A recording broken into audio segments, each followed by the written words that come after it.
Assalamu alaikum students. I hope you will be fine at your houses. Today our topic is chapter number 5 on destroying books. Today we start question answers of our lesson.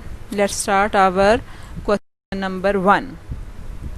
Our first question is, what sorts of books were presented by the British public to the soldiers?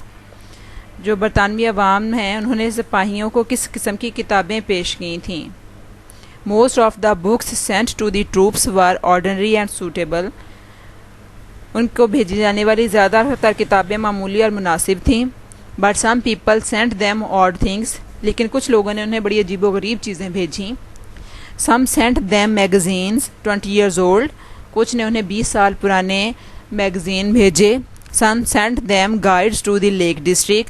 और कुछ लोगों ने उन्हें guides भेजी lake district की. Some sent them back numbers of Whitaker Almanac. और बहुत सारे लोगों ने उन्हें पुरानी जंत्रियाँ भेजी. यानी कुछ लोगों ने तो कुछ सूटेबल चीज़ें भेजी और बाज़ लोग ऐसे थे जिन्होंने वो चीज़ें जो उनके काम की नहीं थी वो भी भर भर के भेज दी. यानी कि अपनी जान छुड़ाने के लिए किताबों को वेस्ट करने के बजाय उनको भेज. क्वेश्चन नंबर 2 है हमारे पास, was it the interest in soldiers that prompted people's action और was it the wish to get rid of useless books? क्या सिपाहियों को ये लोगों की दिलचस्पी थी जो उनके काम का सबब बनी, या वो बेकार किताबों से छुटकारा हासिल करना चाहते थे? People had no interest in troops. लोगों को फौजियों में कोई दिलचस्पी नहीं थी. They sent them books as gifts not because they loved them but because they wanted to get rid of their worthless books. उन्होंने सिपाहियों को तोहफे इसलिए नहीं भेजे थे कि वो इनसे मोहब्बत करते थे, बल्कि वो अपनी बेकार किताबों से छुटकारा पाना चाहते थे.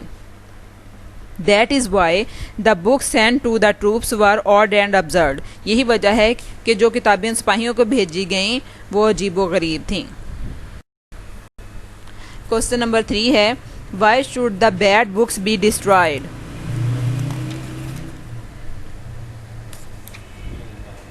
नकारा किताबों को क्यों ज़ाया कर देना चाहिए? It is not wise to keep the bad books. बेकार किताबों को रखना अक्लमंदी की बात नहीं है. They should be destroyed. उनको ज़ाया कर देना चाहिए. There are some benefits of destroying useless books. किताबों को ज़ाया कर देने वाले चीज़ के कुछ फ़ायदे होते हैं, यानी कि बेकार किताबों को ज़ाया करने के कुछ फ़ायदे हैं. First, it makes room for the good and new books. पहली बात तो ये है कि इससे नई किताबों के लिए जगह बनती है. Secondly, it saves one's heirs from the trouble of sorting them out and storing them. दूसरा ये है कि ये उनकी जो विरासत में जब उनको ये किताबें मिलती हैं उनके वारसों को उन्हें छांटने और ज़ख़ीरा करने की जहमत से उनको बचा लेती हैं. वो कहते हैं कि किताबों को ज़ाया करते हैं हम किताबें जिनकी ज़रूरत नहीं होती है, उसके 2 फ़ायदे हैं. पहला ये कि नई और अच्छी किताबों के लिए जगह बन जाती है. दूसरा ये कि जब ये किताबें आपकी विरासत में जाती हैं तो उनको छांटने की ज़रूरत नहीं पड़ती, ना ही इनको संभाल कर रखने की ज़रूरत पड़ती है. तो आप अपनी किताबें अपने टाइम पर वेस्ट इनकी आपको ज़रूरत नहीं है. क्वेश्चन नंबर 4 है, why is it difficult to destroy books? किताबों को ज़ाया करना क्यों मुश्किल है? Usually it is not easy to destroy books. आमतौर पर किताबों को ज़ाया करना आसान नहीं है. It is hard to burn them. इनको जलाना मुश्किल होता है. The only way to burn a book is to burn it leaf by leaf. किताब को जलाने का वाहिद तरीका ये होता है कि इसे एक एक सफ़ा करके जलाया जाए. One may throw them into the river. एक आदमी इन्हें दरिया में फेंक सकता है. But even this may not be easy. लेकिन ये भी इतना आसान काम नहीं है. क्वेश्चन नंबर 5 है हमारे पास, why could the author not burn the unwanted books? मुसन्निफ ने अपनी नापसंदीदा किताबों को क्यों ना जलाया या उनको क्यों ना जला सका? The author could not burn the unwanted books. उनको इसलिए नहीं जला सका because he had a small kitchen. क्योंकि उसके पास छोटा सा बावर्ची खाना था.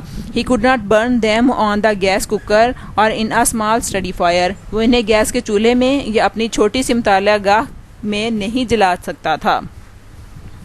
फॉर हिम उसके लिए the only way to burn a book was to burn it leaf by leaf, उसके नबी किताब को जलाने का वाहिद तरीका ये है कि उसे एक एक सफ़ा करके जलाया जाए।